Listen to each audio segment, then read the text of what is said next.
إياك نعبد وإياك نستعين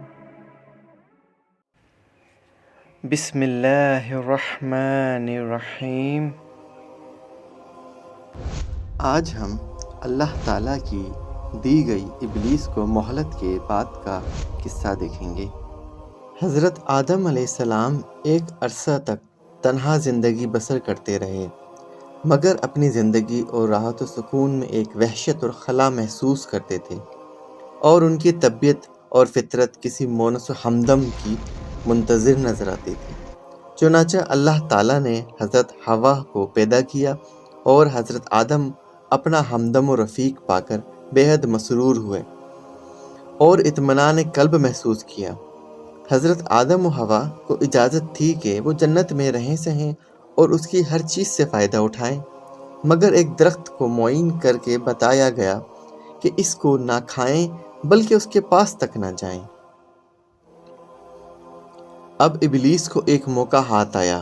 اور اس نے حضرت آدم اور حوا کے دل میں یہ وسوسہ ڈالا کہ یہ شجر خلد ہے، اس کا پھل کھانا جنت میں سرمدی آرام، سکونیت اور قرب الہی کا ضامن ہے، اور قسمیں کھا کر ان کو باور کرایا کہ میں تمہارا خیر خواہ ہوں، دشمن نہیں ہوں۔ یہ سن کر حضرت آدم علیہ السلام کے انسانی اور بشری خواص میں سب سے پہلے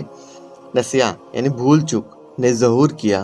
اور وہ یہ فراموش کر بیٹھے کہ اللہ تعالیٰ کا یہ حکم امتناعی تھا، نہ کہ مربیانہ مشورہ،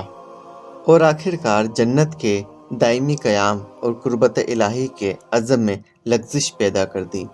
اور انہوں نے اس درخت کا پھل کھا لیا۔ اس کا کھانا تھا کہ بشری لوازم ابھرنے لگے، دیکھا تو ننگے ہیں اور لباس سے محروم۔ جلد آدم و حوا دونوں پتوں سے ستر ڈھانکنے لگے، گویا انسانی تمدن کا یہ آغاز تھا کہ اس نے تن ڈھانکنے کے لیے سب سے پہلے پتوں کو استعمال کیا۔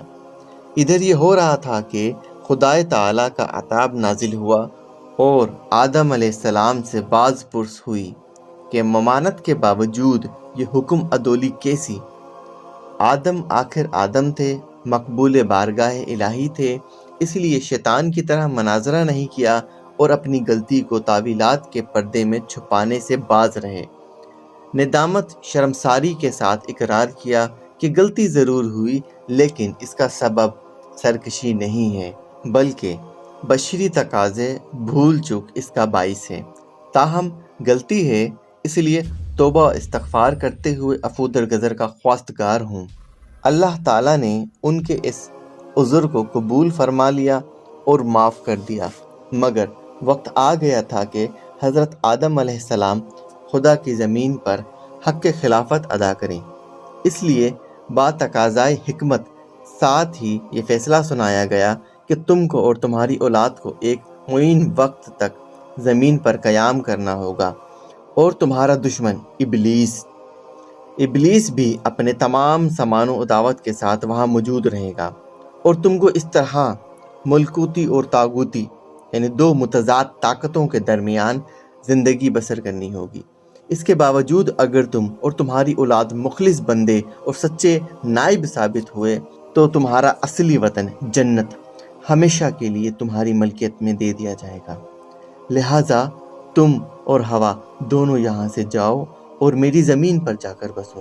اور اپنی مقررہ زندگی تک حق عبودیت ادا کرتے ہوئے یعنی عبادت کرتے ہوئے رہو، اور اس طرح انسانوں کے باپ اور خدائے تعالیٰ کے خلیفہ حضرت آدم علیہ السلام نے اپنی رفیقہ حیات حضرت حوا کے ساتھ خدا کی زمین پر قدم رکھا۔ حضرت آدم علیہ السلام ہندوستان کی سرزمین پر اور حضرت حوا جدہ کی سرزمین پر اتارے گئے، اور پھر چل کر دونوں عرفات یعنی حجاز کے میدان میں ایک دوسرے سے جا ملے۔ اسی لیے اس میدان حج کا نام عرفات ہوا، کیونکہ دونوں نے اسی مقام پر ایک دوسرے کو پہچانا۔ اللہ تعالیٰ کتنا مہربان ہے، یہ ہم نے دیکھا کہ انسان اگر سچے دل سے توبہ کرے اللہ کی بارگاہ الہی میں تو اللہ پاک اس کو معاف فرما دیتے ہیں اور اس کے درجات بھی بلند فرما دیتے ہیں۔